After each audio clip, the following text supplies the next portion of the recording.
Bonjour à tous, bienvenue. Merci à la mission locale de Saintonge de m'accueillir et à l'ERIP d'organiser ça. Donc aujourd'hui, moi je vais vous présenter les métiers de l'agroalimentaire et aussi notre structure qui organise tous ces métiers et notamment cette industrie de l'agroalimentaire qui est très importante de nos jours.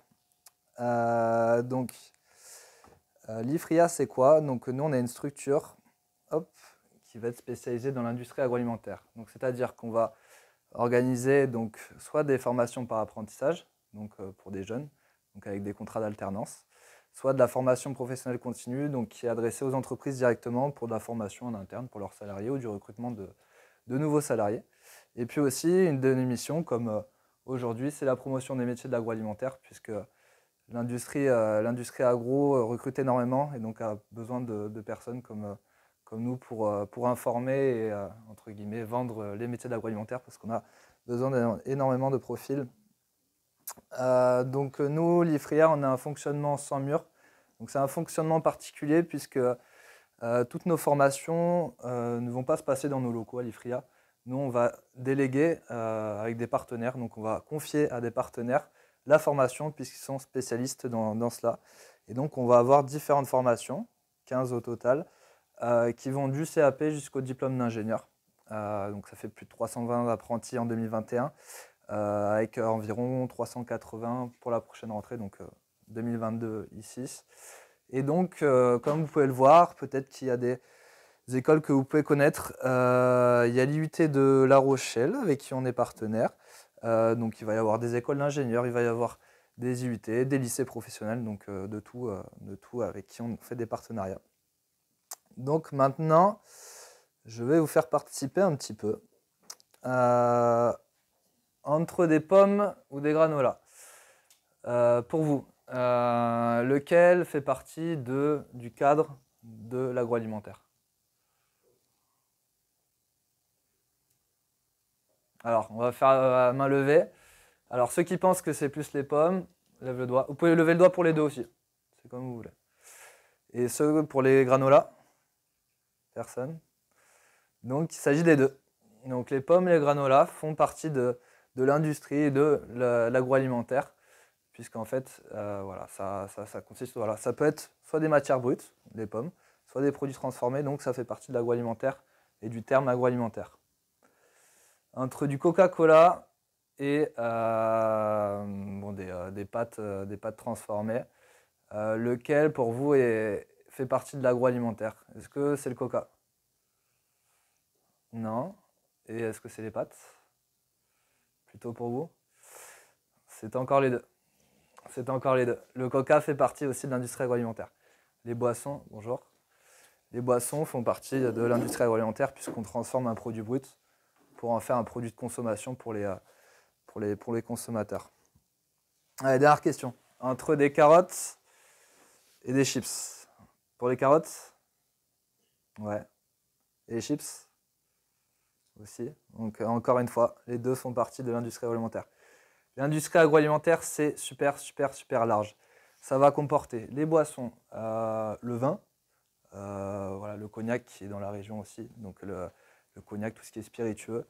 Ça peut être des produits bruts comme des fruits, comme des légumes. Ça peut être des produits transformés comme des chips, comme des pâtes, comme des plats préparés, pardon. Et aussi, ça peut englober tout ce qui est production pour l'alimentation animale. Voilà. Donc en fait, tout ce qui va être comestible, tout ce qui va être fabriqué pour la nutrition, enfin l'alimentation, ça va correspondre à l'industrie agroalimentaire.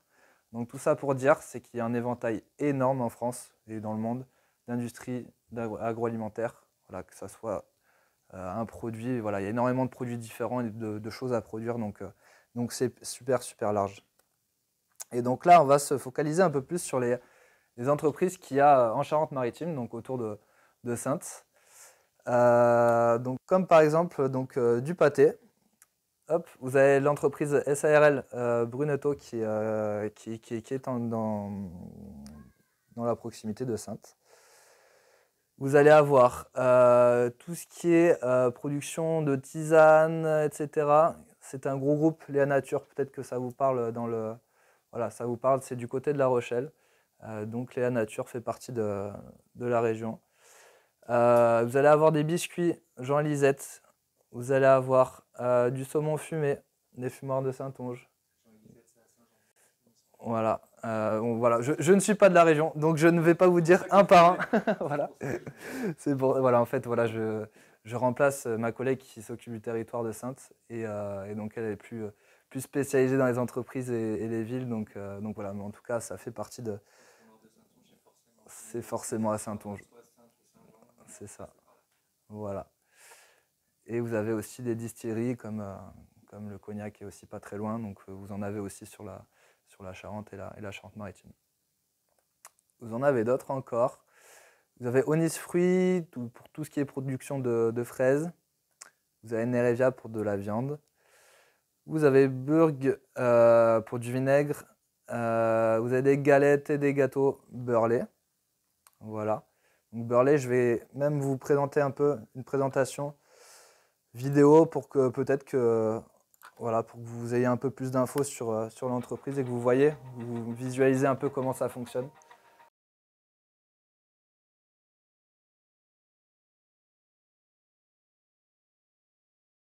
Donc, grâce à la vidéo justement qu'on a pu vous présenter, vous allez pouvoir un peu visualiser comment fonctionnent les métiers dans l'industrie.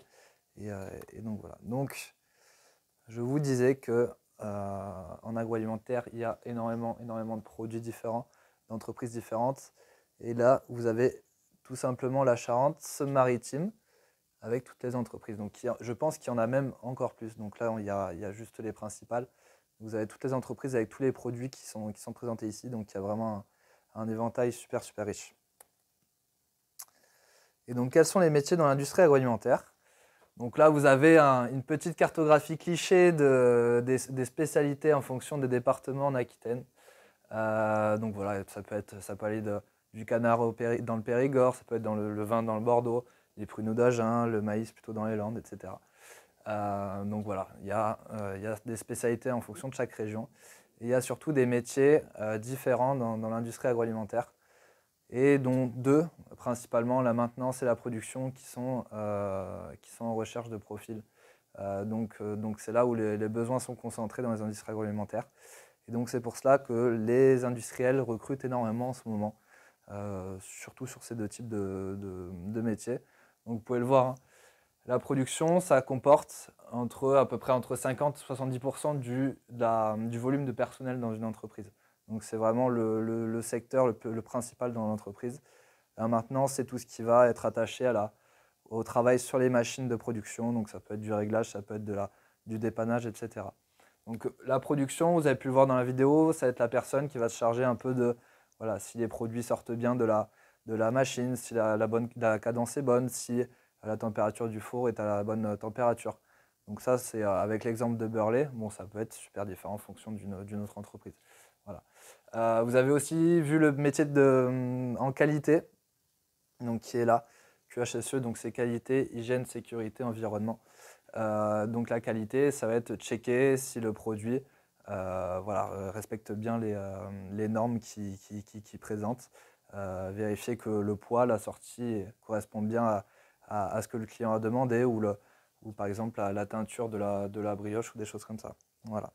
Donc là, il va y avoir ces deux métiers qui sont principaux dans l'entreprise. Donc vous allez avoir une petite vidéo, donc je vais vous la passer. Alors, est-ce qu'on met cette vidéo? Ouais. Alors, hop. Bonjour, moi c'est Jonathan.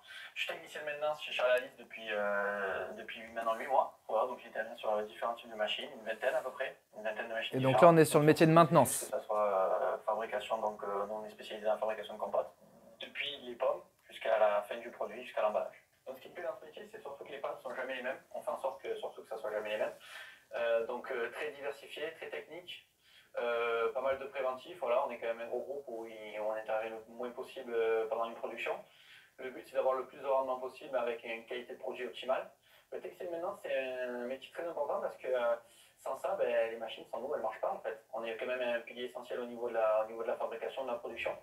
Donc c'est à dire que si une machine est en panne et qu'il n'y a pas de service maintenance, il reste en panne. Si vous voulez faire le métier de technicien de maintenance, c'est bien de savoir d'aimer tout, de tout aimer en fait. Que ce soit mécanique, on peut faire aussi des bricoles, si vous aimez bricoler dans votre garage, des choses comme ça, ça peut aller très bien de la bricole moteur, de la bricole de la bricole pneumatique, de réparation hydraulique, d'informatique, c'est très varié d'électricité. Voilà, c'est vraiment un truc qui englobe tout.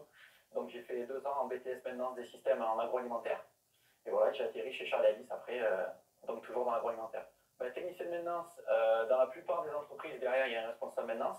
Nous, ici, après, on a des leaders. Donc, c'est des personnes qui sont très pointues sur une ligne. Donc, c'est des leaders de ligne. On a 4 lignes différentes, donc on a 4 leaders différents. Un par équipe, on tourne en 3-8. Ou voilà, on est dans un groupe où on évolue chaque jour. Donc, nous, notre directeur technique, il a commencé par être en technicien de maintenance. Et notre responsable, avant, c'était agresseur dans la maintenance. Ce qui peut motiver un jeune à devenir technicien de maintenance, c'est surtout tout ce qui est s'il aime bricoler, tout ce qui est mécanique, tout ce qui est panne, voilà. Le plus important, c'est de faire, pour moi, un BTS ou un bac pro en alternance, car le métier est très recherché. Et il y a beaucoup de candidats, malgré qu'ils soient très recherchés, et un CV avec une expérience professionnelle sera toujours valorisé par rapport à un CV avec juste des études. Donc voilà une petite présentation du métier en maintenance. Donc tout ça pour dire, c'est que, comme je vous l'ai dit, hein, les entreprises recherchent en production et en maintenance. Donc la production, si vous avez plutôt une appétence sur, je sais pas, la cuisine, si vous avez une compétence en supervision, etc., donc là, on va plus s'orienter vers de la production.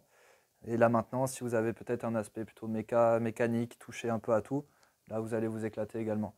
Et donc un petit exemple, cette année, sur les métiers en production ou en maintenance, sur des diplômes de bac pro ou BTS, voire un peu plus voilà, jusqu'au diplôme d'ingénieur même.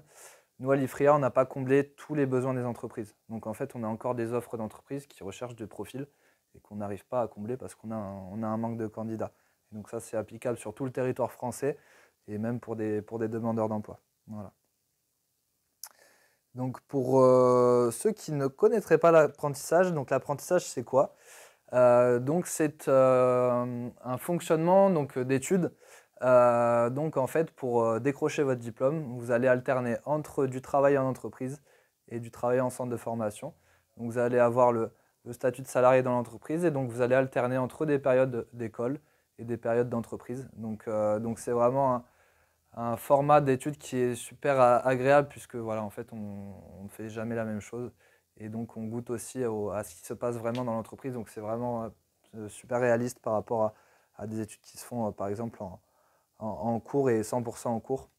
Donc vous avez le statut de salarié, donc en fait vous êtes payé à faire vos études, donc ça c'est super bien.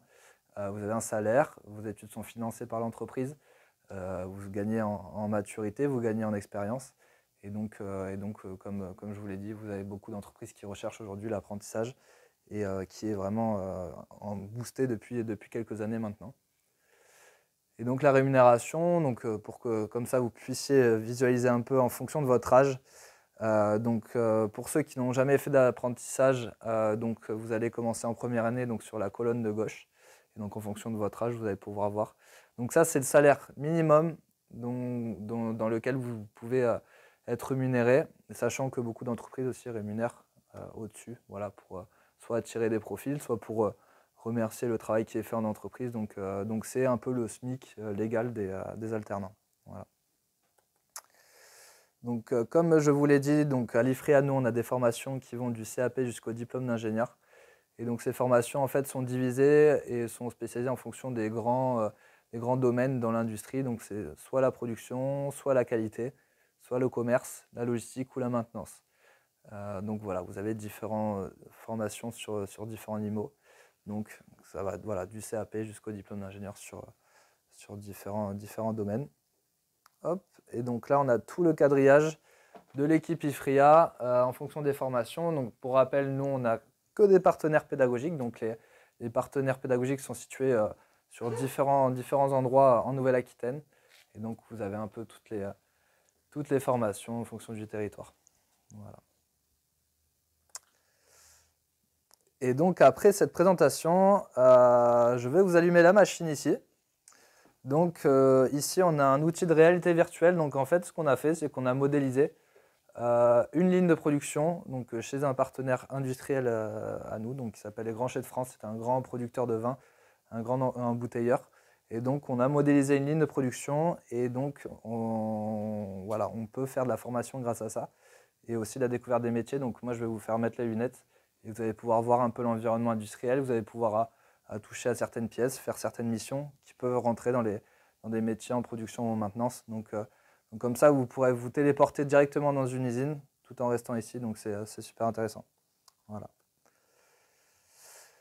Si vous êtes intéressé pour rentrer dans la formation en agroalimentaire, donc vous pouvez vous renseigner déjà sur le site internet de l'IFRIA. Vous avez des dossiers de candidature en fonction de chaque formation qui sont présentés. Et donc voilà, nous après cette réception de dossier de candidature, on va faire un entretien avec vous. On va d'ores et déjà vous présenter peut-être des entreprises qui sont revenues vers nous pour recruter. Et donc voilà, on met énormément de choses en place, comme des job dating, comme des entretiens avec des entreprises. Et donc voilà, donc on est vraiment à votre service. Si vous cherchez une formation en particulier, si vous cherchez une entreprise en particulier, on va vous aider tout au long. Pour info, on a ouvert une nouvelle formation à Bressuire. Donc c'est un BTS Sciences et Technologies des Aliments. Donc là, on va s'orienter plus sur des missions en production, en sécurité alimentaire, en biologie des aliments, en recherche et développement, en qualité. Donc en fait, ça va regrouper un peu ces domaines-là. Donc si ça vous intéresse, nous, on a un site pas loin. Et donc c'est adressé à des profils comme des bacs ou des bacs techno. Voilà. Et donc, en ce qui concerne les services qu'on peut proposer, donc auprès des entreprises, nous, on va aider les entreprises à recruter. Donc, en fait, on va récolter leurs besoins et on va leur proposer des candidats. Parfois, on va faire du recrutement à leur place, on va les aider pour ça. Et puis, on va former et sensibiliser les tuteurs qui accompagneront les jeunes en entreprise. Voilà. Et donc, pour les alternants et donc les candidats, les apprentis, on va vous aider à rechercher un contrat, on va vous accompagner pour cette recherche. Donc ça peut être de l'aide au CV, ça peut être de l'aide voilà, à l'entretien, ça peut être voilà, plusieurs aides. On va pouvoir vous loger quand vous êtes en centre de formation, donc ça fait déjà un logement moins géré. Donc nous, on va pouvoir réserver des logements. On va avoir des aides pour ces logements également et des aides au premier équipement quand vous êtes en centre de formation. Et puis tout au long de l'année et tout au long du cursus de formation, on va vous aider, on va venir visiter l'entreprise, on va vous faire des suivis avec votre tuteur et vous. Et donc voilà, donc, on va être tout le temps avec vous et puis la gratuité de la formation, puisque les formations sont prises en charge par l'entreprise. Donc rendez-vous sur le site internet de l'IFRIA, donc vous pouvez taper IFRIA Nouvelle-Aquitaine, vous allez avoir les infos. Et donc vous avez des dossiers de candidature en fonction de la formation qui vous intéresse. Hop, et donc voilà les infos, on a un Instagram, un LinkedIn, un site internet. Et puis on a différentes antennes sur Bordeaux, sur Pau, sur Périgueux, et on a des personnes spécialisées en fonction de chaque territoire. Donc en fait, donc on est quand même assez présent un peu partout. Voilà. Et je vous remercie pour votre attention. J'ai une question du coup. Ouais. Le CFA, il est à Bordeaux, c'est ça? Alors notre siège social est à Bordeaux, à Talence. Voilà, il est à Talence. Mais on va avoir des personnes spécialisées par département. Donc on a une personne qui est située à Pau, qui va faire un peu toutes les entreprises à Pau. On va avoir une personne à Périgueux, une personne à Limoges, une personne à Mont-de-Marsan. On va avoir en fait des personnes qui sont mobiles sur le territoire. Et en fonction des formations que chaque personne gère, donc on va être un peu plus mobile et plus connaisseur de chaque territoire en fait. Voilà. Ok. Le CFA en tant que tel, si ils veulent venir se former, c'est Mm. où que ça se passe? Alors tout dépend de la formation que vous souhaitez choisir. Donc par exemple, vous voulez faire un BTS STA. On a un BTS STA sur Pau, sur Bressuire, sur Limoges ou sur Périgueux. Et donc en fait, en fonction de la formation que vous voulez faire, vous allez être affecté à un partenaire pédagogique qui y est, mais rien ne vous empêche de faire votre alternance avec une entreprise de votre secteur, donc autour de Saintes. Et donc en fait, tout va dépendre de la formation. Mais c'est vrai qu'on n'a pas toutes nos formations ne sont pas concentrées au même endroit. Voilà. Donc on va être éclaté sur tout le territoire. En fonction de la formation sur place, il y a marqué aide à la recherche d'un logement, c'est que vous n'avez pas de dortoir? Alors c'est ça. Donc en fait, parfois on a des internats suivant les partenaires. Ou parfois, nous, on va louer un gîte sur Airbnb pour tant de personnes qui souhaiteraient être logées en centre de formation. Parce que imaginons, vous voulez faire un BTS STA, mais c'est à Périgueux. Donc en fait, c'est peu pratique pour se loger. Il faut prendre un appartement à Périgueux, plus peut-être un autre appartement pour une autre entreprise, enfin pour l'entreprise dans laquelle vous êtes en alternance. Donc en fait, nous, on va s'occuper de vous louer l'internat avec des aides de nous qu'on capte des financeurs. Et donc on va pouvoir nous occuper du logement lorsque vous êtes en centre de formation. Voilà. Pour le déplacement, il y a le train, avec les aides pour les jeunes et pour le logement. Le temps de la formation, a priori, il y a moyen que ce soit pris en charge. C'est ça. Vous avez des aides au permis lorsque vous êtes apprenti, vous avez des aides à la mobilité. Donc là, c'est quand votre entreprise est loin du centre de formation, vous avez des aides par mois sur Mobilijeunes. En fait, c'est la Nouvelle-Aquitaine qui gère ça. Vous avez des aides APL, vous avez énormément d'aides, la prime d'activité. Donc il y a beaucoup d'aides et être apprenti, c'est vraiment plus pratique d'être étudiant classique, je dirais. Voilà, il y a beaucoup d'avantages. Sur le lot, il y en a qui ont bossé déjà dans des boîtes agroalimentaires parmi vous? Dans le coin? Pas du tout. Non. Fréquemment, à part celles qu'on a citées, là, avant que le dernier groupe arrive, on a parlé de Burley. Il y en a d'autres dans le coin. Est-ce que vous en connaissez 2-3 qui sont pas loin de Saintes? Pas Non. du tout. Il y en a un qui fait des glaces pas loin. Vous dites rien? Une entreprise qui fait des glaces? Ouais. À Foncouverte, juste à 10 minutes de Saintes, là, en allant sur Saint-Jean. Il y en a d'autres qui font des gâteaux comme Burley, mais c'est à Pont-l'Abbé, qui s'appelle les galettes Boulbenaises. Il y a c'est pas les brioches, c'est des quoi? Colibri. Colibri, c'est Madeleine. C'est des madeleines. C'est des madeleines. Madeleine à fond, Colibri. Ouais. Donc il y en a 2-3 qui sont dans le coin. Après, il y en a beaucoup qui tournent autour du vin et du cognac et ainsi de suite. Surtout là sur la zone, quand on va direction cognac et à Château-Bernard, là, il y a toute une série d'entreprises autour de ça. Et la réelle plus-value en fait de cette industrie, donc là je vous parle totalement d'un avis personnel, comparé aux autres industries, c'est que là vous avez vraiment une valeur ajoutée en fait sur les produits que vous produisez. Parce qu'en fait, c'est comme si vous cuisinez à grande échelle. Et en fait, vous visualisez le produit que vous allez produire.